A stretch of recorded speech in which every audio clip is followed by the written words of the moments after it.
Karena itu, kita mempersiapkan hati dan pikiran kita. Marilah kita berdoa. Ya Bapa di surga, Bapa yang kami kenal melalui anak-Mu Tuhan Yesus Kristus, kami bersyukur atas cinta kasih Tuhan dalam hidup kami, di mana sepanjang malam Tuhan tuntun kami, sehingga pagi hari ini kami sehat dan kami menerima hari yang baru untuk kami pakai memuji dan memuliakan nama-Mu. Pagi hari ini Tuhan, kami mau mendengar firman-Mu. Berfirmanlah Engkau, kami telah siap mendengarkannya. Dalam Kristus Yesus, kami berdoa dan mengucap syukur kepada-Mu.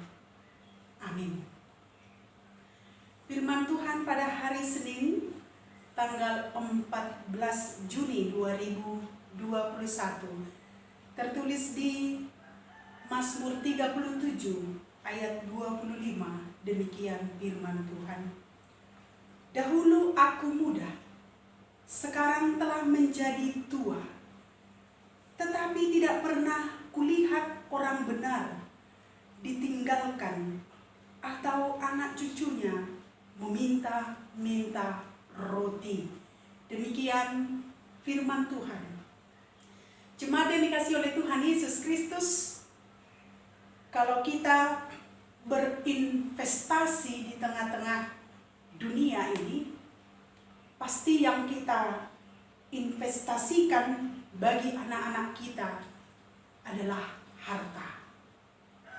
Harta warisan yang kita investasikan buat anak-anak kita. Tetapi melalui firman Tuhan hari ini, yang mau kita investasikan buat anak-anak kita, yaitu firman Tuhan yang paling utama. Supaya ketika kita menginvestasikan firman Tuhan kepada anak-anak kita, maka dari situ mereka bisa berhasil. Bukan memberikan harta, tetapi memberikan iman. Itu yang kita wariskan kepada anak-anak kita. Daud adalah sosok yang memberikan teladan ketika dia mengenal Tuhan. Sejak muda sampai menjadi seorang raja, Daud tetap akrab dengan Tuhan. Di dalam doanya, dengan imannya, dia akrab dengan Tuhan. Daud dapat merasakan sendiri bagaimana Tuhan memberikan kepada dia kebenaran di tengah-tengah kehidupannya ketika dia memimpin sebagai seorang raja. Dia hanya mengandalkan Tuhan. Tuhan tidak pernah meninggalkan orang yang hidup di dalam kebenaran. Bukan hanya kepada orang benar itu sendiri dapat menerima berkat, tetapi kepada anak-anak cucunya, keturunannya akan menerima kebenaran melalui perbuatan yang dia terima, yaitu menjadi pemberitaan kebenaran di tengah-tengah hidupnya. Keteladanan daripada Daud itu juga yang mau kita terima di tengah-tengah kehidupan kita. Kalau kita pahami orang-orang benar, yaitu orang-orang yang tidak bersalah, orang yang lurus hatinya, tidak ada kebohongan, tidak ada kepalsuan, itu juga yang diterima oleh Daud. Hidupnya selalu benar, hidupnya selalu lurus, tidak ada kebohongan dalam kehidupannya, sehingga dia mewariskan yang baik, dan sampai akhirnya dia menerima yang baik itu di tengah-tengah kehidupannya.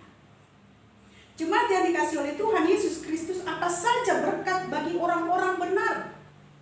Yang pertama, berkat bagi orang benar, Tuhan menetapkan langkah-langkah orang yang benar. Yang kedua, apabila ia jatuh tidak sampai tergeletak karena dia meneladani yaitu mewariskan kebaikan di tengah-tengah kehidupan. Yang ketiga, tidak pernah ditinggalkan Tuhan. Itulah berkat bagi orang-orang benar yang akan kita terima juga di tengah-tengah kehidupan kita. Tidak akan pernah orang benar ditinggalkan Tuhan, karena hidupnya selalu dijamin akan dipelihara Tuhan. Bagaimanapun kehidupannya, ketika orang-orang benar itu hidup di dalam Tuhan, maka hidupnya akan dipelihara Tuhan. Anak-anaknya akan dipelihara Tuhan.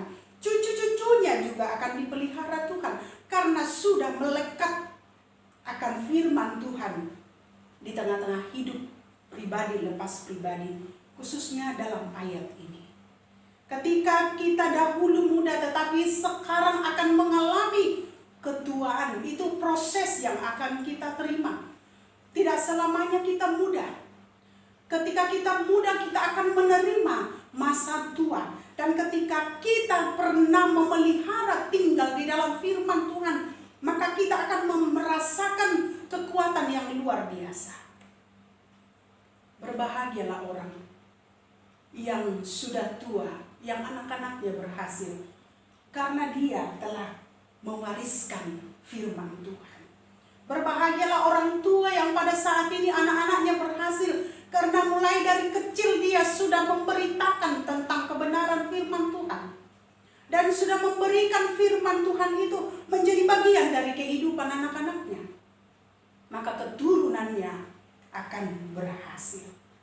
Karena itu jemaat yang dikasihi oleh Tuhan Yesus Kristus, marilah kita berlaku hidup benar, supaya masa depan kita terjamin hanya di dalam Tuhan.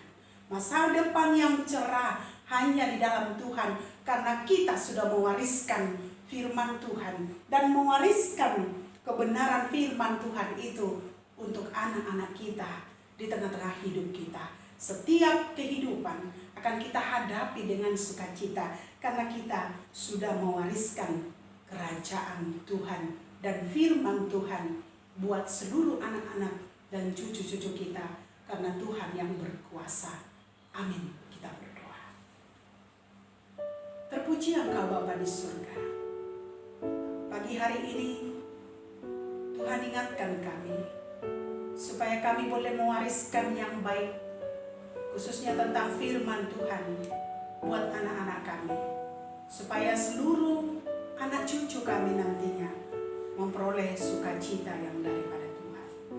Berkatilah firman-Mu supaya kami tetap mengandalkan Engkau, seperti Daud ketika dia mengandalkan Tuhan, maka segala yang dia hadapi boleh dia lalui, karena dia sudah mengandalkan Engkau.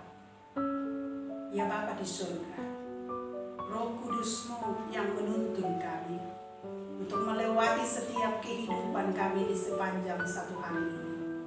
Tuhan, tolong kami Bapa, supaya kami boleh melakukan pekerjaan kami, keluarga kami, anak-anak kami, dan seluruh yang kami lakukan berkenan di hati Tuhan.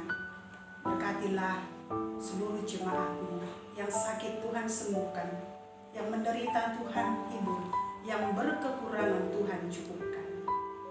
Tuntun kami di sepanjang satu hari ini, dan jauhkan kami dari segala mara bahaya. Berkati kota kami, kota Jambi ini, supaya kami aman memuji dan memuliakan nama. Roh Kudus-Mu yang menyertai kami, dan Tuhan juga memberikan kepada kami kecukupan di sepanjang satu hari ini. Terpuji Engkau Bapa, dan ampuni dosa kami. Dalam Kristus Yesus kami berdoa dan mengucap syukur kepadamu. Amin. Salam sehat buat kita semua.